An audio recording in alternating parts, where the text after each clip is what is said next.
다음은 트레인과 테스트 데이터에 대한 이야기입니다. 특히 빅데이터 분석기사 실기시험을 보시는 분들은 이 트레인과 테스트 데이터가 3개의 파일로 나누어서 제공됩니다. 트레인 데이터 같은 경우는 학습용 데이터로서 Xtrain CSV, Ytrain CSV 이렇게 해서 X가 입력용, Y가 출력용 데이터고요. 학습 모델을 만들 때 사용을 하며 성능 예측을 위해서 2개로 나누어 사용을 하거나 아니면 그리드 서치 CV라는 방법을 사용할 때는 특별히 나누지 않고 이 내부에서 나누어서 사용을 하겠죠. 자, 그래서 이 방법에 대해서는 실제 모델을 만들고 그런 것들을 실습할 때 살펴보도록 하고요. 테스트 데이터는 평가용 데이터로서 Y가 제공되지 않고 X에 대한 것만 제공이 됩니다. 그래서 제출 용도의 파일을 작성할 때 사용을 하게 되고요. 트레인 데이터로 생성된 학습 모델을 사용해서 평가용 파일을 작성하게 되는 것입니다. 이러한 트레인과 테스트 데이터의 X 피처, 이 X트레인하고 X테스트에 들어있는 것은 이제 처음에 그 상태가 순서가 이제 동일하게 나와 있어요. 컬럼의 순서나 이런 것들이. 그래서 처리를 하면서 순서가 바뀌거나 뭐 이럴 수는 있습니다.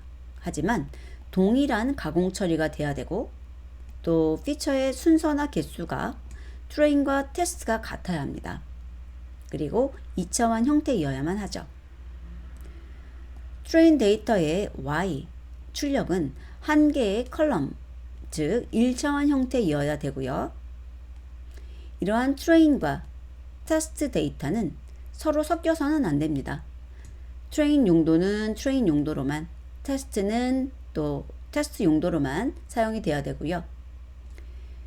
테스트 데이터는 그 행의 순서나 또 개수가 변경돼서는 안 됩니다. 컬럼 같은 경우는 뭐 순서가 바뀐다던가 이런 것들이 괜찮아요. 트레인 데이터를 가공하면서 변경되는 그대로 반영이 되면 되는데 행의 순서나 개수가 변경되면 안 된다는 것을 의미합니다. 그래서 셔플을 한다던가 드롭을 한다던가 이런 것들을 하시면 안 되겠죠. 다음으로 결칙치에 대해서 이야기를 해보도록 하겠습니다. 결칙치라는 것은 NA value, 뭐 missing value, 뭐 이런 식으로 얘기할 수가 있는데요. 값을 가지지 않은 것이죠.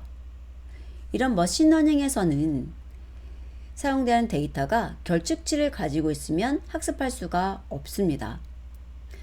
따라서 트레인과 테스트 데이터를 보고 양쪽에 결측치가 있는 경우 채우기를 실행하시고 트레인 데이터만 결측치가 있는 경우는 삭제 또는 채우기 등의 원하는 처리를 할 수 있습니다. 저 같은 경우는 이 결측치는 없었어요. 시험 볼 때. 그런데 혹시 결측치가 포함되어 있다면 채우기로 결측치를 해결하는 것이 좀 더 편한 방법이 되겠습니다.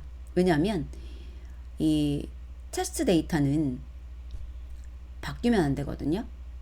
빠지거나 아니면은 뭔가 순서가 바뀌거나 이러면 안 돼요. 정확하게 개수가 맞춰줘야 되기 때문에 삭제하는 작업보다는 뭔가 다른 값으로 채우기 하는 것을 해주시는 것이 좋겠습니다. 그리고 결측치 처리뿐만 아니라 여러분들이 피처 엔지니어링을 하면서 컬럼, 피처 같은 경우는 뭐 제거가 된다던가 뭐 추가가 된다던가 순서가 바뀐다던가 이런 것들이 괜찮습니다.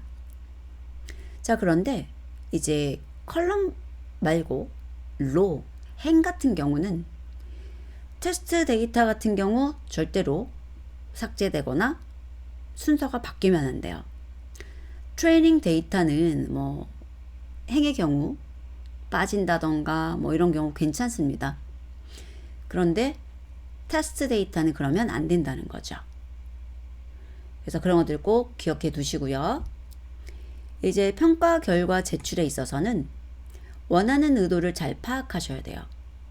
제출하라고 하는 것이 무엇인지 이것을 잘 파악하셔야 되고 또 파일의 쓰기 작업을 올바르게 할 수 있으셔야 됩니다.